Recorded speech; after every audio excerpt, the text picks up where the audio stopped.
Hello guys, good morning everyone. Maulan na umaga. Pero gym pa din tayo kasi pupunta ako mamayang hapon sa Pink and White Aesthetic Clinic.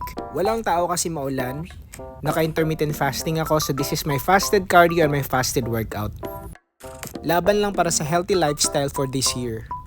And good news, nakita ko na yung bracelet ko na Padre Pio na nawala kagabi. Iniyakan ko pa to kagabi, buti na lang nakita ng attendant dito sa gym. So after cardio, diretso tayo ng abs guys. So 300 crunches ako dito guys para labas yung 6-packs abs natin. So after abs workout, diretso tayo ng legs workout. So leg day to day, so I'm doing lunges for 4 sets for this. Medyo malamig ang panahon pero laban lang guys. I'm doing squat after 4 sets for this para labas yung bootylicious natin. Huy! And take note, wala pa akong kain guys ha, pero may lakas pa din ako. Then diretso tayo ng leg press guys. Actually naka-ISO ako pero yung video natin para hindi mahaba, ito lang nakuha ko guys. So far yan lang yung weights ko for today's video. Then diretso tayo ng leg curl tsaka leg extension. So 4 sets for this workout guys. Maganda pala pag mag-workout pag umaga, wala kang kalaban. And salamat, wala akong client sa gym today. And diretso tayo ng sumo squat guys. Ito yung last workout ko kasi hanggang 12 lang sila. Break pa si Josel yung attendance sa gym by 12.